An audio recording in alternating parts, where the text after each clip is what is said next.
السلام علیکم جی، برکت رمضان میں بہت خوش آمدید. میں ہوں شفا یوسف زئی اور میں ہوں ویس منگل والا. میری طرف سے بھی آپ سب کو السلام علیکم. خدا کا شکر ہے کہ اس نے ہمیں آج کا دن دیکھنا نصیب فرمایا. جی شفا فرمائیے کیا آپ نے آج جو ہے وہ ایک ہنگامہ مچایا ناظرین. اور ہمارے آفس کے نیچے بالکل تھوڑا سا رائٹ پہ کر کے وہاں پہ ہو رہا تھا ایک مسئلہ, اور اس مسئلے کو ریزالو کرنے کے لیے لوگ آئے میدان میں, اور پھر وہ مسئلہ سالو تو ہوا, لیکن وہ مسئلہ اتنا بڑا تھا نہیں جتنا کہ اس کو بنایا گیا. ایک گاڑی پارکنگ ہوتی ہے گاڑیوں کی, ایک سائڈ پہ بھی گاڑیاں کھڑی, دوسری سائڈ پہ بھی گاڑیاں کھڑی. ان گاڑیوں کے پارکنگ کے درمیان راستہ ہے جس سے گاڑیاں جاتی بھی ہیں اور آتی بھی ہیں. اس پارکڈ گاڑی کے ایک ساتھ چھوٹی گاڑی کھڑی تھی, چھوٹی گاڑی کوئی تھی بغیر ڈگی کے, ٹیڑھا سا ہو کے کھڑی تھی, اور ایک گاڑی جا بھی سکتی تھی اور آ بھی سکتی تھی. اب اس گاڑی کے پیچھے دو اور گاڑیاں کھڑی تھیں اور تیسری گاڑی میری تھی. اب پہلی گاڑی جو اس گاڑی کے پیچھے کھڑی تھی وہ تو چلو انتظار کر رہا تھا. درمیان والی گاڑی سے ایک انکل جی نکلے اور انہوں نے اپنی ڈگی سے ایک چھوٹا سا پتلا سا ڈنڈا نکالا, اور وہ ڈنڈا نکال کے گئے اس گاڑی کے پاس جو ٹیڑھی کھڑی تھی, اور اس کے دروازے کے اندر ایسے مار رہے تھے اس کا لاک کھولنے کے لیے, تاکہ اس میں بیٹھ کر بڑا کوئی وہ کیا ہوتا ہے جیمز بانڈ سٹائل کر کے اسے لاک کھول کے ہینڈ بریک اس کا کھینچتے اور آگے پیچھے کرتے ہیں. کچھ اس طرح کی کر رہے تھے کاروائی. لیکن بہرحال اب اس میں ایک چیز جو مجھے عجیب سی لگی وہ یہ ہے کہ سائڈ پہ راستہ خالی ہو گیا تھا, تو بجائے اس کے کہ آپ کسی اور کی پراپرٹی اور کسی اور کی گاڑی کے اندر گھس رہے ہیں, آپ سائڈ سے نکل جائیں مٹی پائیں. تو وہ بیچارے جذباتی ہوئے پتہ نہیں روزہ لگا ہوا تھا کیا تھا. ان کو میں نے کہا انکل چھوڑیں, کسی اور کی گاڑی کھول رہے ہیں آپ.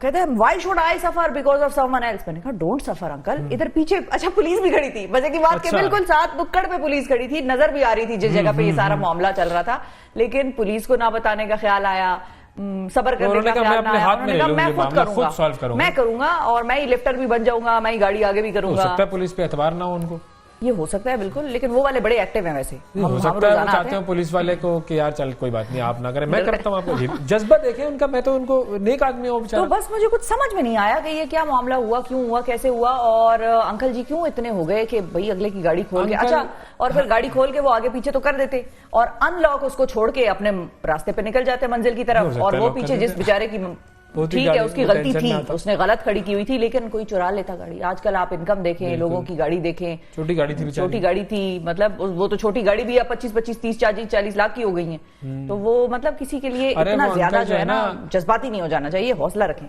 وہ انکل اس معاملے کو سوچ رہے ہوں گے کہ اگر آپ کوئی برائی دیکھیں تو اس کو اپنے ہاتھ سے روکیں, یہ ان کا جذبہ ہوگا ایمان کا, ورنہ آپ زبان سے برا بولے ورنہ دل میں برا جانے. تو انہوں نے کہا بھائی میں ہاتھ سے جا کے اس کو سالو کروں گا, یہ بات ہوگی ان کی. آپ سمجھ نہیں رہی ہیں ان کا جذبہ, چلو لیکن آپ نے اس میں معاملے میں کود کر معاملہ رفع دفع کروایا. میں نے ان کو کہا انکل جی کیا کر رہے ہیں, انکل جی پرائی گاڑی نہ کھولیں, اس کا کوئی زیادہ نقصان ہو گیا تو آپ کے گلے پڑ جائے گا, اور رمضان میں تو گناہ ڈبل ہو جائے گا. یہ بھی میں نے ان کو کہا. وہ بڑے غور سے مجھے نہ دیکھتے رہے, پھر ان کو کام ڈاؤن ہوئے, بس پھر بیٹھ گئے اپنی گاڑی میں, میں بھی سائیڈ سے نکلی, پھر میرے بعد وہ نکل ہی گئے. کام ڈاؤن کرنے والا شخص ہونا چاہیے. آپ نے آج بڑا اہم رول پلے کیا, لیکن اب جو میرا پڈا ہونے والا ہے نا اس میں آپ کام ڈاؤن کیسے کروائیں گے مجھے سمجھ نہیں آ رہا. اچھا میں کوشش اور میرا پڈا وہ بھی بڑے لیول پہ گیا. اچھا شدید بڑے لیول پہ.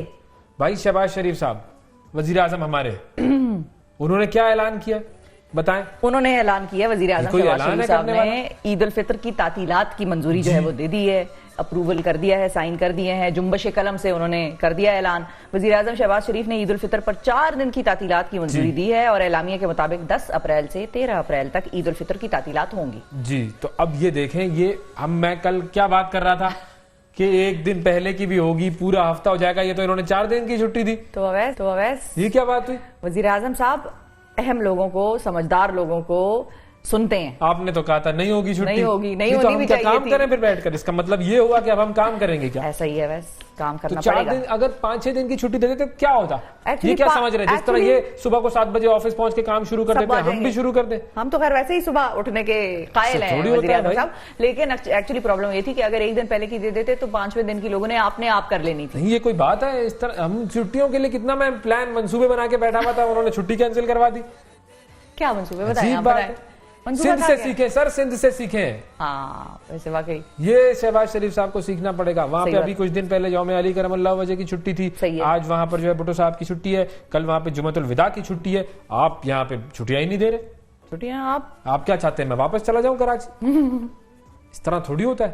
دیکھیں سندھ میں کوئی کام رکا ہے آج تک؟ نہیں رکا. کام ہو رہے ہیں, چھٹیاں دے بھی رہے ہیں لیکن کام ہو رہے ہیں, سسٹم چل رہے ہیں. بھائی میں اس پر احتجاج کر رہا ہوں پرزور. چلے ویسے چھوڑے نا, اب جہاں ہیں وہاں کی طرح جینا سیکھیں. while in Rome do as Romans do. پہلے رفع دفع کروا رہی ہیں اور کیا. میں دراصل میں وزیر اعظم صاحب کی مشکل بھی سمجھتی ہوں. ان کے وہ وزیر خزانہ اور یہ سارے جو بڑے بڑے لوگ ہیں یہ کہتے ہوں گے وزیر اعظم صاحب we need cash, we need money, we need trade transactions. ابھی انہوں نے اعلان کیا ہے کہ اس مہینے IMF سے قسط آ جائے گی. ماشاءاللہ ماشاءاللہ. عیدی آ رہی ہے, عیدی آ رہی ہے بھائی. رمضان کی برکتوں سے عیدی آئے گی اور الحمدللہ خوش ہو جاؤ. ہم رمضان میں موجود ہیں. خوش ہو جاؤ. IMF ہمیں لون دے گا, ہمیں قرض دے گا, پھر ہم اس پر قرض واپس کریں گے, پھر ہم سود واپس کریں گے.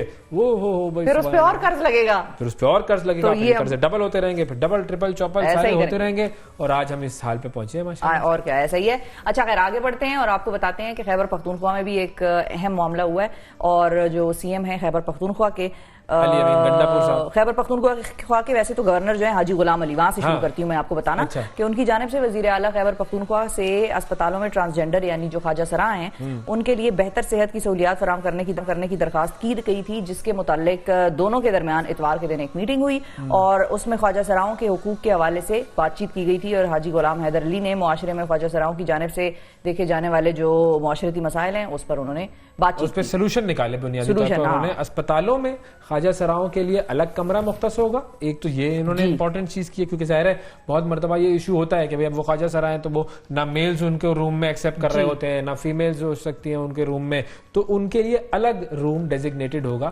وچ از فائن کہ جی ٹھیک ہے آپ الگ کر دیں, تاکہ نہ مردوں کو پرابلم ہو رہی ہو نہ خواتین کو پرابلم ہو رہی ہو. اور ٹرانسجینڈر جو ہے وہ اپنے حساب سے آزادی سے سکون سے اپنی ایک پرائیویسی کے ساتھ ان کا جو بھی علاج ہے وہ ہوتا رہے. بالکل. اچھا پھر اس کے بعد خواجہ سرا کمیونٹی کے لیے الگ قبرستان بھی ایک اس کی زمین مختص کرنے کا اعلان کیا ہے. اب یہ جو ہے جنرلی مجھے نہیں پتا کہ قبرستان میں تو خیر دفن ہونے میں کیا مسئلہ ہے. مردے تو نہیں اعتراض کریں گے کہ بھائی ہمارے برابر میں خواجہ سرا دفن ہے یا نہیں ہے, کیونکہ مرد اور خواتین بھی تو اعتراض کرتے ہیں نا. لیکن یہ کہ مرد اور خواتین بھی ایک ہی قبرستان میں دفن ہوتے ہیں, تو چاہے کوئی بھی انسان ہو, چاہے اس کا کوئی بھی جینڈر ہو, وہ ایک قبرستان میں دفن ہو سکتا ہے. تو یہ تو خیر ذرا ایک ایڈڈ چیز آپ نے کی ہے. مسئلے کو ہو رہا ہوگا کوئی پرابلم جس کی وجہ سے انہوں نے اس کو حل کرنے کی کوشش کی ہے, تو یہ دو اعلانات انہوں نے کیے گئے. اچھا تیسری چیز اب جس پر ہم آتے ہیں, بڑا اہم معاملہ ہوا ہے ڈیٹا اسٹولنگ, ڈیٹا تھیفٹ جس کو آپ کہتے ہیں انگریزی زبان میں, جو ایکچوئل ڈیٹا تھیفٹ ہوا ہے. ابھی کچھ دن پہلے ہم نے دیکھا تھا کہ نادرا کا ڈیٹا وہ لیک ہوا, اب ڈیٹا تھیفٹ ہوا ہے. اور یہ ڈیٹا تھیفٹ کہاں ہوا ہے, وہ جو ویب سائٹ کے ایڈریسز ہوتے ہیں نا www.abc.com, تو ایک ویب سائٹ کا ایڈریس ہوتا ہے جس میں .com کی جگہ آخر میں آتا ہے .pk. اب وہ .com بھی ہو سکتا ہے .pk کے ساتھ, یا پھر .pk صرف ہو سکتا ہے. تو .pk نشاندہی کرتا ہے کہ یہ پاکستان کا ڈومین ہے. تو .pk ڈومین والے جو سرورز تھے ان ویب سائٹس کو ہیکرز نے بنایا ٹارگٹ, اور وہاں سے 2023 کے دوران .pk ڈومین والی ویب سائٹ سے 24 لاکھ افراد کا ڈیٹا جو ہے وہ چرایا گیا ہے. 2.4 ملین ان کا ڈیٹا چرایا گیا ہے. اور یہ جو ڈیٹا چوری کرنے کے حملے ہوتے ہیں ان میں 650% اضافہ ہوا ہے. اتنا ڈیٹا تھیفٹ جو ہے وہ بڑھ رہا ہے. اٹیک آپ کی ویب سائٹس کے اوپر, آپ کے ڈیٹا کے اوپر.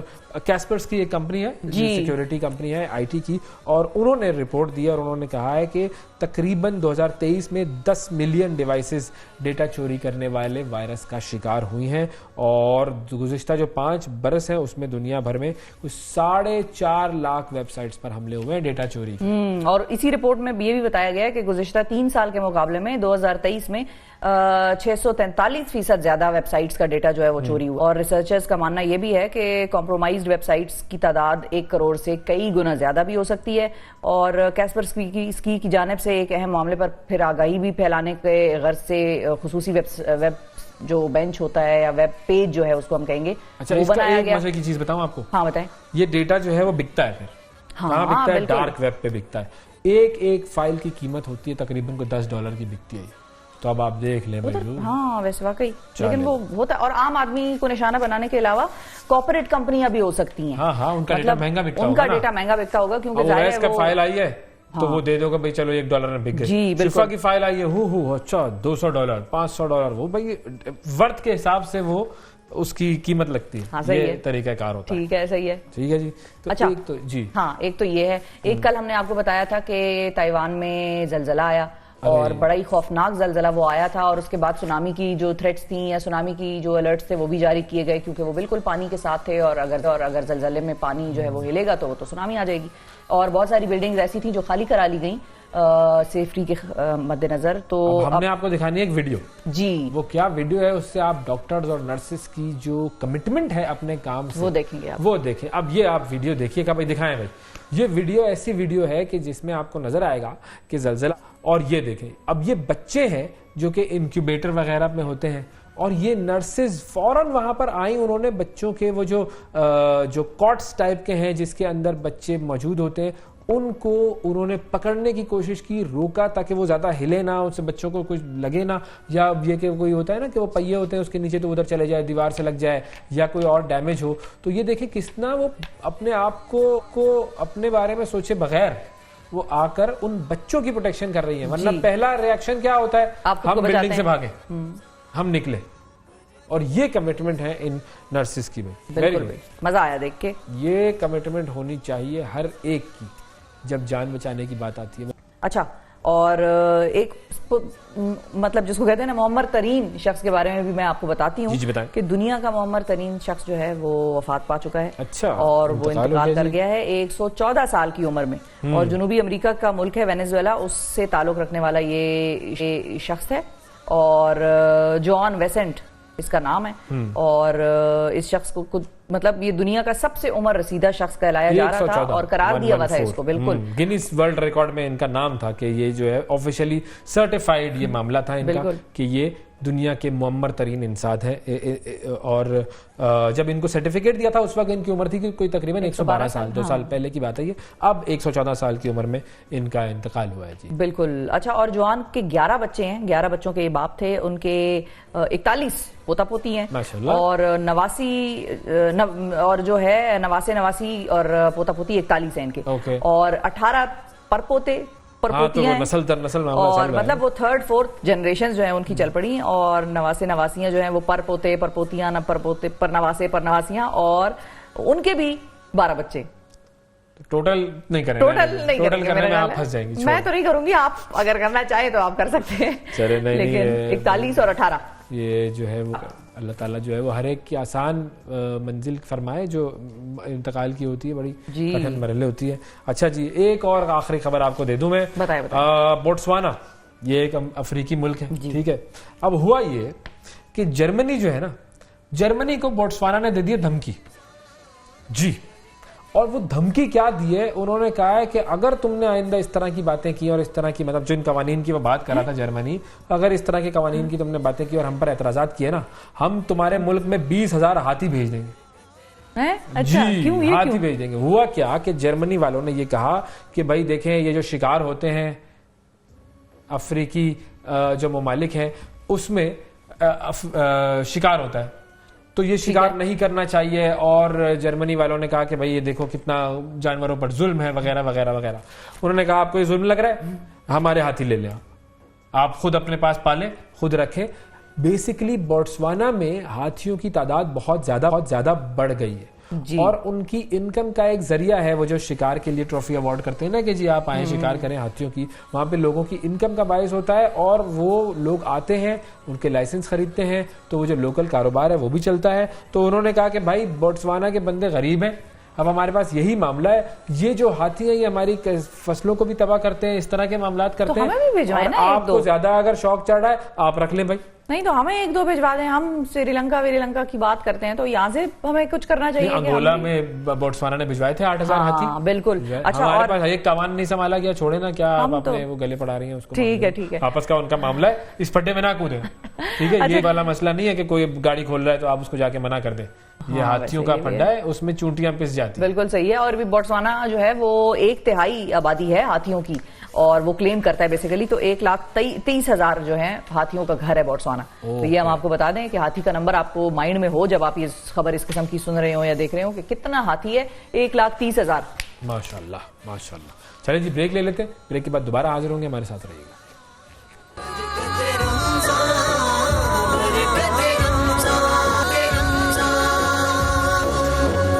Welcome back. جی ناظرین, ہم آج کچھ عرصے سے کچھ دنوں سے یہ بات کر رہے ہیں کہ بچوں کی حفاظت کرنا، بچوں کو درندوں سے، درندہ صفت لوگوں سے بچانا، بچوں کی پروٹیکشن کے حوالے سے ریاست کا رول اور پھر ہمارا انڈیویجولز کا رول اور پھر بچوں کے گھر والوں کا ظاہر ہے ان کا رول اور کس حد تک یہ ساری چیز کو روکا جا سکتا ہے، اس سارے معاملے پر ہم بات کر رہے ہیں. لیکن روزانہ ہم ایک کیس کو اٹھاتے ہیں تو اگلے دن دوسرا کیس آ جاتا ہے، دوسرے کیس کو اٹھاتے ہیں تو تیسرا کیس آ جاتا ہے. اب سمجھ سے باہر ہے کہ یہ کیوں چیز اتنی زیادہ جو ہے وہ بے قابو ہوئی ہے، آؤٹ آف کنٹرول ہوئی ہے، اور اس کا سولوشن ہے کیا.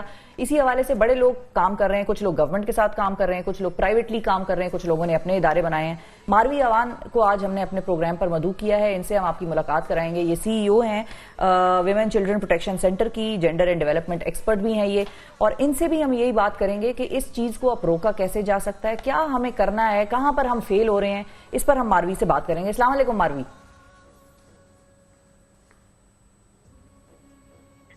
وعلیکم السلام شفا. تھینک یو ماروی، بہت شکریہ آپ نے پروگرام کے لیے وقت نکالا. سب سے پہلے تو ہمیں تھوڑا سا اگر آپ اپنے کاموں کے حوالے سے جو پاکستان میں جو سچویشن ہے اس سے آگاہی دے سکے، کیونکہ ابھی ریسنٹلی ہم نے بہت سارے کیسز دیکھے جس میں بچوں کے ساتھ زیادتی ہوتی ہے، بہت بچوں کی پروٹیکشن نہیں ہوتی. تو یہ کیسز کتنے زیادہ ہمارے معاشرے میں آ رہے ہیں آج کل کی اگر ہم بات کریں، اور کہاں کہاں سے آ رہے ہیں؟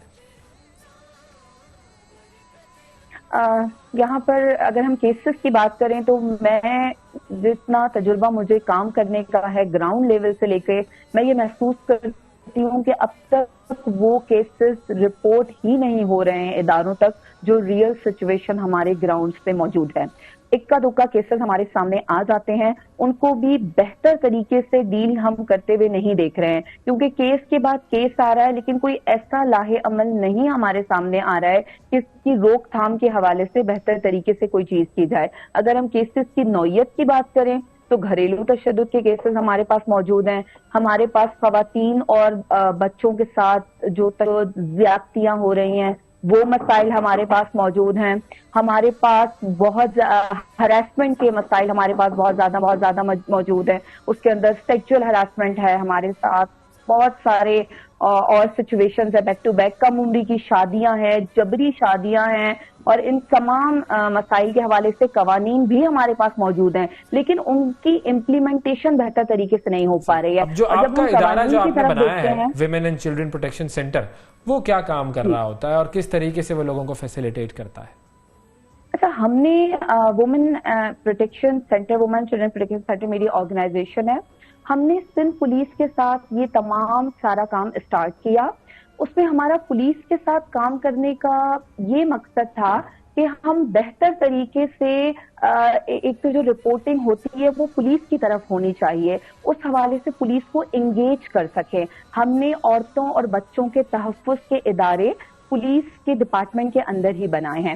اس کے علاوہ ہم نے خواتین فورس کو انگیج کیا ہے اس میں، کیونکہ ہم دیکھتے ہیں کہ اکثر مسائل اس لیے بھی رپورٹ نہیں ہو پاتے کیونکہ تھانوں کے کلچر کی وجہ سے ان کو ایسا لگتا ہے کہ معاملہ بڑھ جائے گا، نہیں جانا چاہیے. تو یہ سیلف کا آئیڈیا ہی اس لیے جنریٹ کیا گیا تاکہ ان کو ایک تحفظ کا احساس ہو. اور دوسری سب سے بڑی چیز، ہمارے یہاں آگاہی نہیں ہے، خواتین کو، بچوں کو آگاہی نہیں، ان کو قوانین کے حوالے سے تعلیم نہیں، پروسیجرز کا نہیں پتا. تو ہم نے ایک فیسیلیٹیشن کا ان سینٹرز کے اندر زیادہ رجحان رکھا ہے کہ آپ آئیے، بیٹھیے، آپ بات کیجئے، آپ معلومات لیجئے، اس کے بعد آپ اس بہتر طریقے سے جان سکیں گے اور پھر پروسیجر کو آگے بڑھائیے، کیونکہ یہ بہت ضروری ہے. جب آگاہی نہیں ہوتی ہے، میں تو کہتی ہوں کہ ہم نے کمپلین سیلز بنائے ہیں، ہمارے پاس ہیلپ لائنز ہیں، لیکن مسئلہ یہ ہے کہ تشدد برداشت کرنے والی عورت کے پاس موبائل بھی نہیں ہوتا، تشدد برداشت کرنے والی عورت کے پاس کرایہ بھی نہیں ہوتا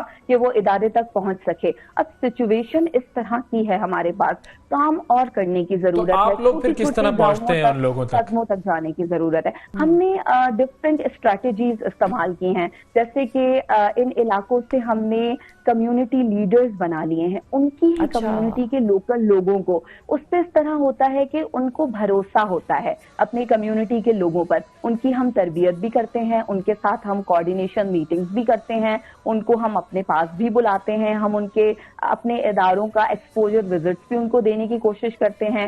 آسان زبان میں، جیسے سندھی زبان، پنجابی زبان، پشتو زبان، اس میں قوانین کو ٹرانسلیٹ کر کے یا اس طرح کے لوگوں کو ہائر کر کے اپنے ساتھ لے کر جاتے ہیں، اور یہ زیادہ کام والنٹریلی ہو رہا ہوتا ہے، جو میں آپ کو بتا رہی ہوں. یعنی کہ وہ جو لیڈر ہوتے ہیں وہ اپنی کمیونٹی میں آس پاس لوگوں پر جس کے وہ ذمہ دار ہوتے ہیں ان کے گھروں پر نظر بھی رکھتے ہیں کہ کوئی ایسا واقعہ ہو رہا ہو یا کچھ ایسا ہو تو اس میں انٹروین کریں.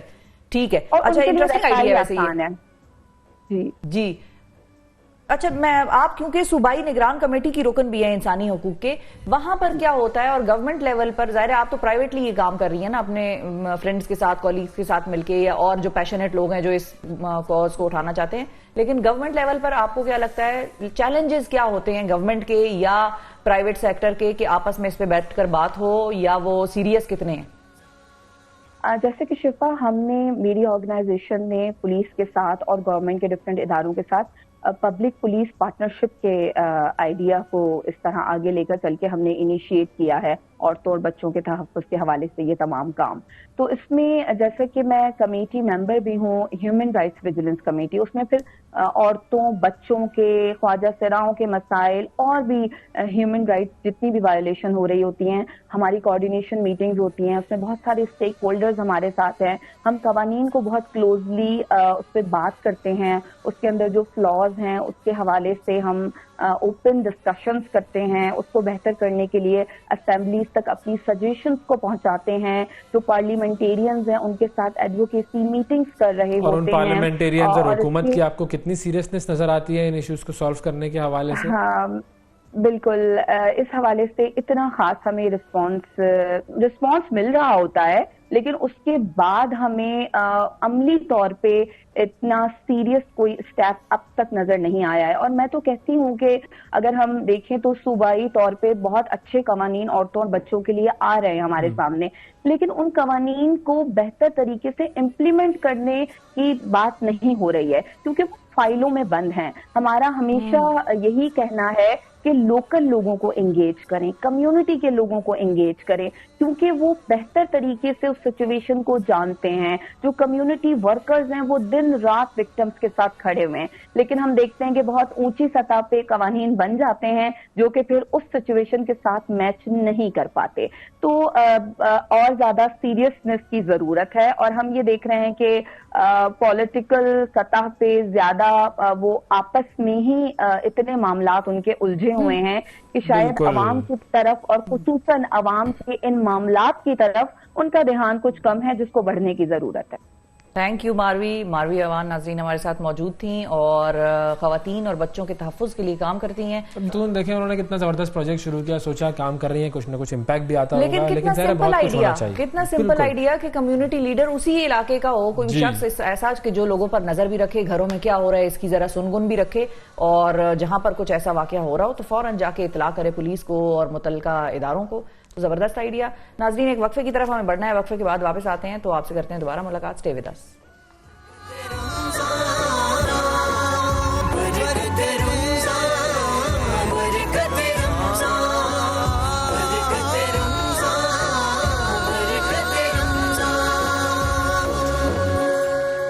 ویلکم بیک جی. اب آپ کی ملاقات کرائیں گے ہم بڑے دو خاص مہمانوں سے، اور ان کو مہمان یہ خیر ہمارے اسٹوڈیوز آئے، ان کی ہم بہت مشکور ہیں، لیکن یہ ایک ایسی فیملی سے تعلق رکھتے ہیں. بعض اوقات بہت سارے ایسے سیاستدان ہوتے ہیں جس کے بارے میں لوگ اپنے دور میں تو بہت سنتے ہیں، جانتے ہیں جب وہ حکمرانی کر رہے ہوتے ہیں یا اپوزیشن میں ہوتے ہیں یا ایکٹیو پالیٹکس کر رہے ہوتے ہیں. اس کے بعد پھر آہستہ آہستہ ظاہر ہے ایج بڑھتی ہے یا باقی معاملات زندگی کے شروع ہوتے ہیں یا باقی کاموں میں ان کا دھیان ادھر ادھر ہو جاتا ہے تو وہ ذرا میڈیا کی نظروں سے اوجھل ہو جاتے ہیں. لیکن ایسا نہیں ہے کہ وہ سیاست میں رہتے نہیں ہیں، بہت سیاست ہو رہی ہے. اور پاکستان کے جو ایک سابق وزیر اعلیٰ پنجاب رہے ہیں منظور وٹو صاحب، ان کی فیملی سے آج ہم آپ کی ملاقات ذرا کرائیں گے، اور ان کی دو صاحبزادیوں نے دو اہم کارکن، بالکل کارکن کہیں گے ہم انہیں، کیونکہ انہوں نے پالیٹکس اور بیوروکریسی یہ دونوں ایریاز ایسے ہیں کہ جن کو چنا اور ان دونوں ایریاز کے ذریعے یہ لوگوں کی خدمت کا کام کر رہی ہیں. بالکل صحیح فرمایا، بالکل صحیح فرمایا. تو ہمارے ساتھ جہاں آرا وٹو صاحبہ موجود ہیں جو کہ وائس چیئر پرسن ہے سوشل پروٹیکشن اتھارٹی پنجاب کی، اور آج کل تو اس ایشو پہ بات بھی بڑی ہو رہی ہے تو اس حوالے سے بھی ہم ان سے بات کریں گے کہ وہاں پر کیا کام ہو رہا ہے. اور عائشہ وٹو صاحبہ ہمارے ساتھ موجود ہیں جو کہ ریجنل ڈائریکٹر ہیں پیمرا کی. پیمرا سے بھی بڑا کام ہو رہا ہے ناظرین, ان سے بھی ہم بات کریں گے. السلام علیکم. السلام علیکم. Thank you for joining us. Thank you so much for having us. تو سب سے پہلے تو ہم بیک گراؤنڈ سے شروع کرتے ہیں کہ دیکھیں یہ جو لیگیسی ہوتی ہے نا, اس لیگیسی کو لے کر چلنا بڑا مشکل کام ہوتا ہے, اور بہت مرتبہ بہت سارے لوگ اس لیگیسی کو کنٹینیو کرنا بھی نہیں چاہ رہے ہوتے ہیں. They have their own interest, اور عوام کی ایکسپیکٹیشنز بھی ان سے بڑی ہو جاتی ہیں. ویسے تو لوگ کہتے ہیں ڈائناسٹک پالیٹکس یہ وہ, لیکن کچھ فیملیز ایسی ہیں جنہوں نے پاکستان کی سیاست میں آج سے نہیں 47 سے ایک نام رکھا ہوا بنایا, اور منظور وٹو صاحب یا وٹوز جو ہیں was one of those families. تو یہ وٹو سسٹرز جو ہیں وہ پالیٹکس اور بیوروکریسی میں کیوں آئیں اور کیسے آئیں؟ تھینک یو سو مچ شفا, آپ نے بہت میں سمجھتی ہوں کہ ایلیبریٹ کیا. I am truly humbled. نہیں, تھینک یو سو مچ. اور وٹو سسٹرز کیوں آئی ہیں؟ Why I always wanted to come in politics. یا I was very sure about it. I was very sure about it that I want to come in politics.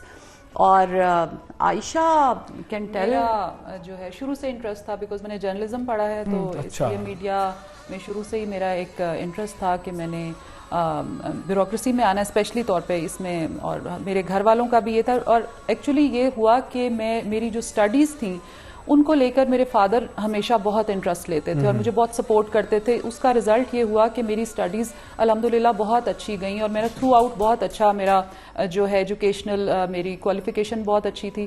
اس میں میرے father مجھے ہمیشہ یہ کہتے تھے کہ آپ نے جو ہے نا جاب میں جانا ہے.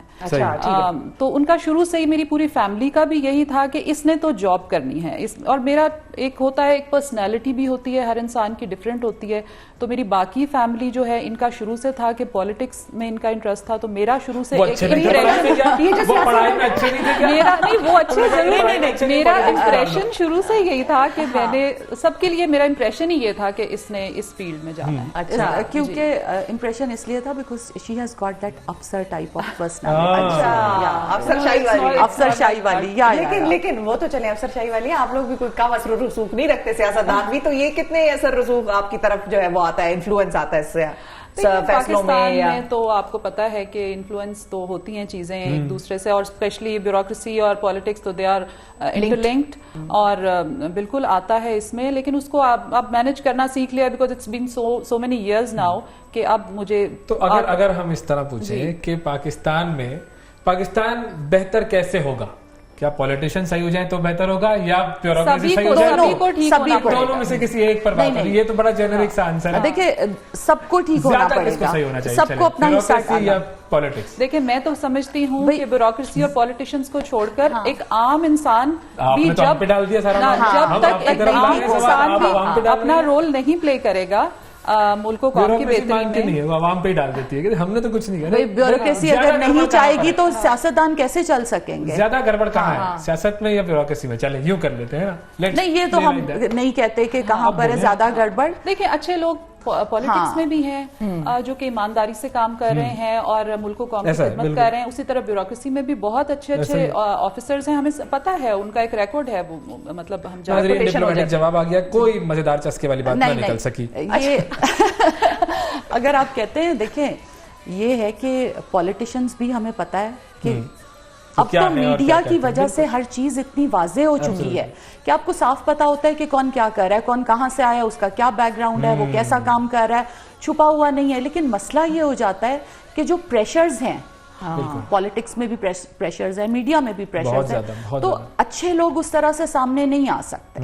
صحیح بات ہے, یہ بات بالکل take it as a right answer کہ بہت سارے اچھے لوگ ہیں جو کہ سامنے نہیں آ سکتے. اچھا, اب آپ کے والد صاحب انہوں نے تو ایک عرصہ دراز اس کام میں گزارا, بالکل مختلف منسٹریز, پھر سی ایم شپ. بالکل. اب آپ لوگوں کی ایک جنریشن اور ان کی ایک جنریشن, وہ کتنا ڈفرینس آف اوپینین ہوتا ہے, یا ڈفرینس آف تھاٹ, یا ڈفرینس آف اپروچ؟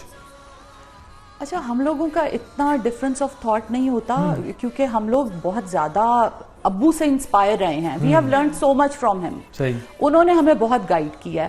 اچھا, ایک ہوتا ہے کہ کچھ لوگ باتوں سے کوٹ کوٹ کر بھرتے ہیں, آپ کو سکھاتے ہیں, but he has always been a role model. انہوں نے کر کے دکھایا. He was constantly doing things. So we were just, as we were growing up, we were just learning. Whatever he was doing, we were learning.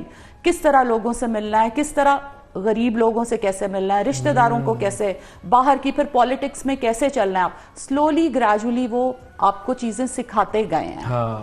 تو مجھے تو اب یہ لگتا ہے آن گراؤنڈ ٹریننگ ہے, آن گراؤنڈ ٹریننگ ہے. انہوں نے ہماری بہت ٹریننگ کی سے, انہوں نے اپنی شخصیت کو ایسے بنایا کہ ان کو زبان سے ہمیں کبھی کچھ سکھانے کی نہیں ضرورت, ان کے ایکشن سے ان کی پوری پرسنالٹی اس طرح کی تھی کہ وہ ایک کتاب, ایک آپ سمجھ لیں ایک چلتی پھرتی ایک کتاب ہے. تو ان کو ہم دیکھتے تھے بچپن سے ہی, اور ان کو ہم بہت انسپائر ہوتے تھے ان کی ہر ایک چیز سے, بیکاز الحمدللہ ان کی پرسنالٹی ماشاءاللہ is very kind and humble. یہ چیز اب بھی لوگ ابھی بھی ہمیں کہتے ہیں کہ آپ کے اندر جو یہ یو آر گراؤنڈیڈ, تو یہ چیز آپ نے اپنے فادر سے لی. تو آپ زیادہ ٹائم ان کا کس چیز میں, کون سی ایکٹیویٹی میں گزرتا ہے آج کل؟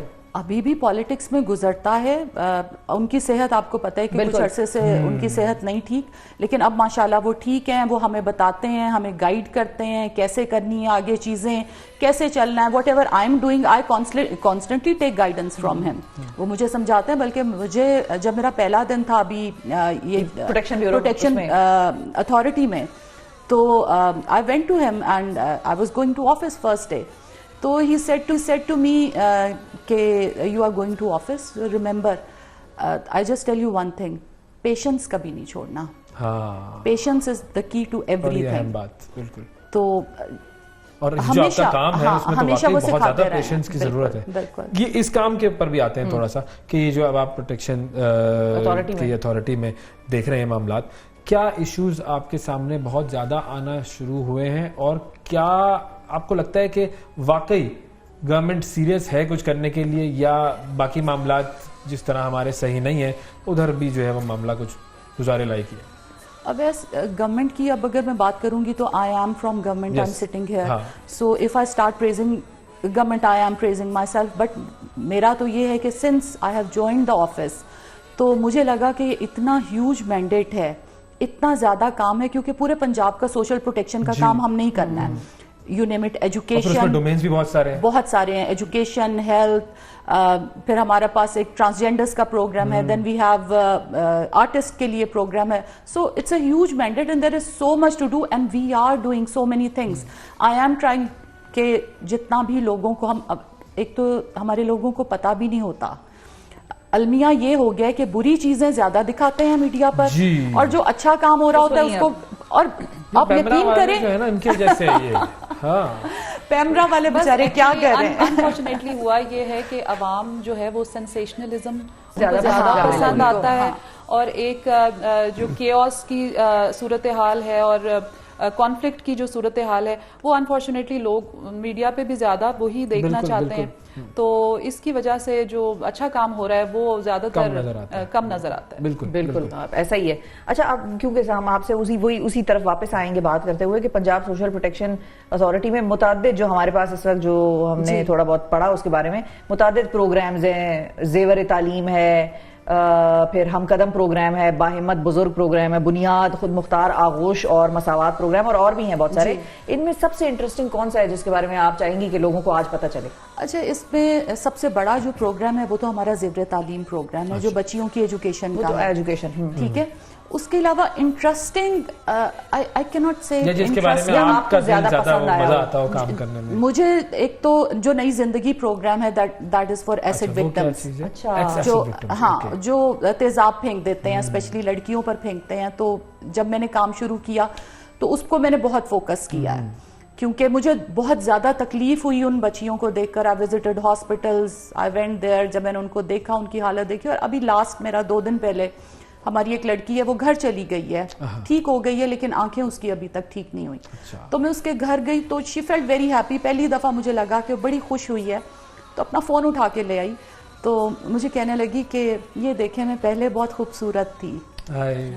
تو میں نے اس کو پیار سے میں نے اسے کہا, میں نے کہا ابھی بھی بہت پیاری ہو. کہتی نہیں اب نہیں ہوں, دیکھیں پہلے کتنی پیاری تھی.